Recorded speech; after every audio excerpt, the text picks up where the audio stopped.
Welcome back, everybody, to The Writer at Work. This is episode 23, and today we're continuing with our edit of another 365 days of poetry. This one is due out in May next year, so I'm working it through now, trying to get it up ready for pre-order.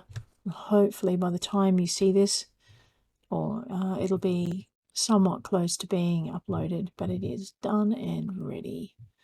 Alrighty, so we're into February, and as I said, I'm just working my way through trying to add in all the little crunchy bits that I normally have to add in during formatting, just to take some of that loading off when I get to it.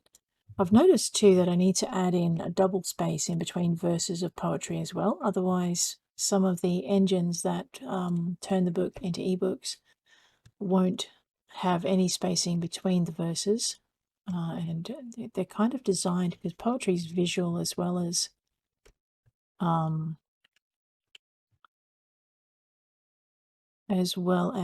oral, and you just need to, I find it works a lot better with that extra space between your verses. So I want, when people read, to have that that reading experience, or that visual experience, as well as the sound experience if they're reading it out loud to themselves. But anyway, I'm going to keep going. I'm going to, again, about 15 minutes of editing, and then I'll let you go. If you stick around that long, welcome. If you're curious about what a writer does when they're editing and what they look like, welcome, I guess. But this is it. This is how I get through and how I edit my work.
This verse that I'm working on here is actually one of the.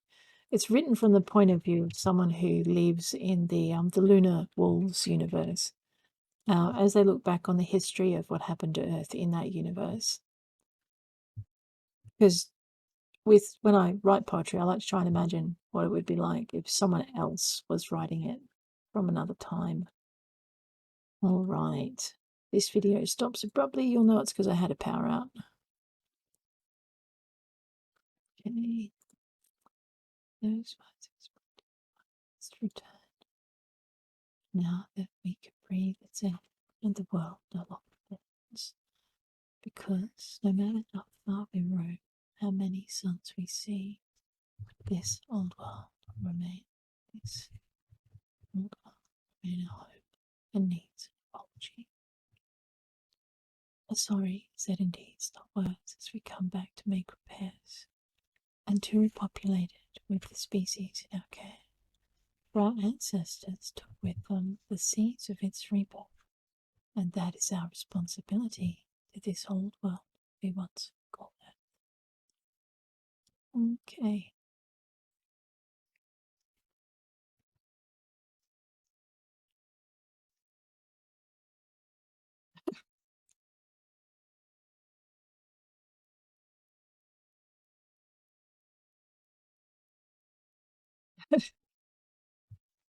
Oh man, I've also put in these collections some of the inspirations and the circumstances about when the poems arrived. I'd completely forgotten this incident. Rightio. You know, it's a day when the toaster is a toaster that don't know how to toast. Oh God. Okay, and then I went Dr. Zeus. No wonder my husband was begging for mercy. You know, it's a day when the toaster is a toaster that don't know how to toast, and a coaster ain't a boat that runs up and down the coast, and a boaster is a bragger who shouldn't ought to boast, and you start out feeling more lost than all the days that you have passed.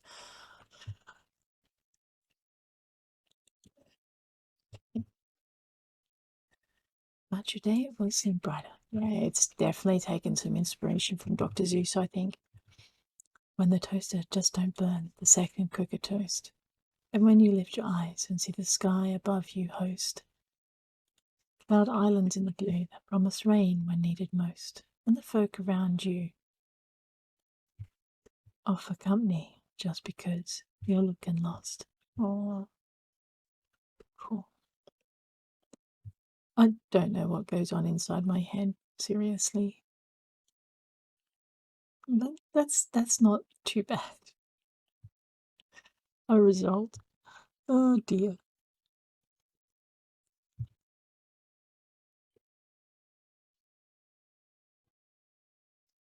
I looked out at the sea and saw the winds, saw the storm winds from, saw the tall waves that pitched and heaved.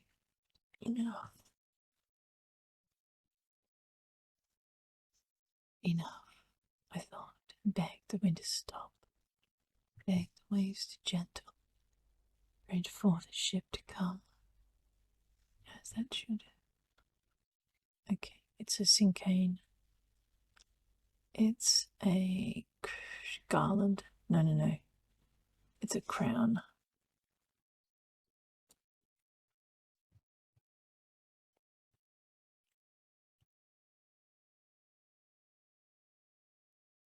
I thought and begged the waves to stop, begged the waves to gentle, prayed for the ship to come. I looked, strained my eyes to glimpse the coming sails. The sky was dark as tar pitch, wind wailed, and then my eyes caught sight of drifting wood. My vision blurred with tears, just as I knew it would.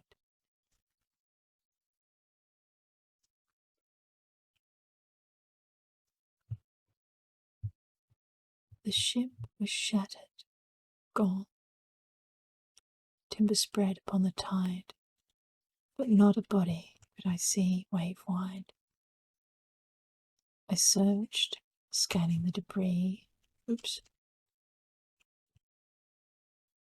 The flotsam and the jetsam floating free.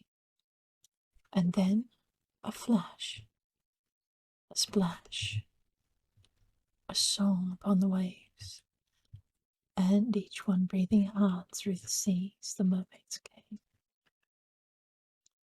with gifts far more than I would ever dare to ask, for they bore our sailors in the safety of their arms.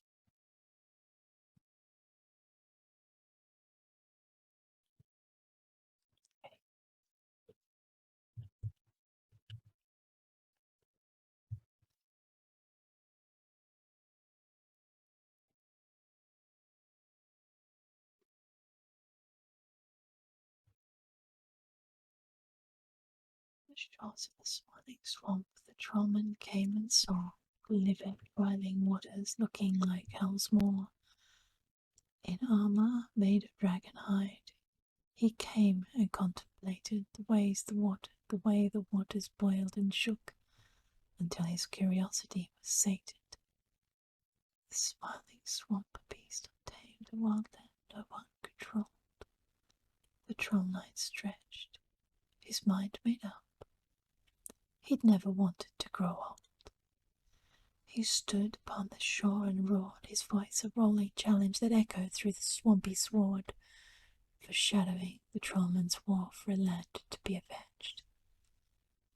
Blood flows green in the smiling swamp, but it flows red as well. gas that gives the marsh its name has no colour and no smell. Some say the troll knight vanished, eaten by that hellish land, and others say he conquered a tiny portion of its domain. No man's ventured begs to find the truth within, see if the troll had vanished, or if those new nightmares eyes can. Yeah, don't ask me where my head goes. Let's remember these.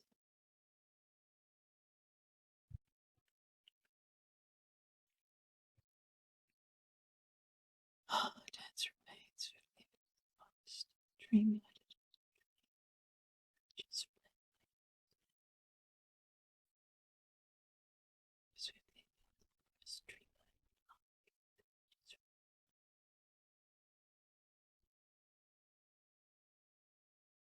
Mercy, nowhere to be seen, heard, or even heard. Tree after tree after tree, falling fast, processed and packed, and not a boot touched the ground. Skimmers slid on beds of air, slicing, stacking, bearing timber, meat, and plants to the shuttle field to wait for loading to be lifted.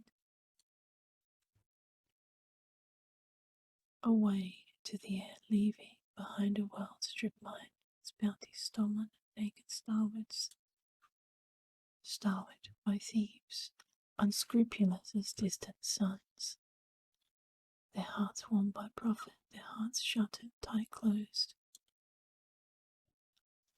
solid and protected against the screams. The earth lay barren in the shadows, destroyed, broken, perhaps beyond repair. Broken perhaps beyond repair, but not beyond revenge, long dead.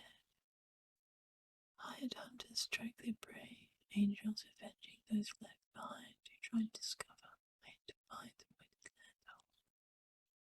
Left to one aching up some difficult promise made, some good pain, and then what we did,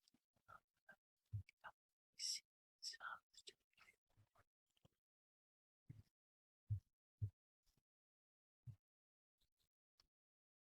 they give things to all these people needed and fought to be sought to subjugate, to yoke and steal all life, and were hove chains to distant stars. Never coming back, this monument of death left behind with distant expectation. Hope there would be a future in which it was repaid, but now, with gratitude and interest, while others have painted out the stars and cleansed away the stain, thieves who prey on worlds without defence, our forests resown and creatures remade, and friends and friendships formed from debts repaid. A new alliance made between people standing, giving aid, giving hope, and ancient debt repaid.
Alright, and on that note, guys, I'm going to leave you. If you enjoyed watching me work my way through this part of February, please hit that like button. And if you'd like to see more, please hit subscribe. If you've got any questions about the editing process or publishing or whatever, drop them down in the comments. And I will bid you a fond farewell. Take care out there. I'll see you around.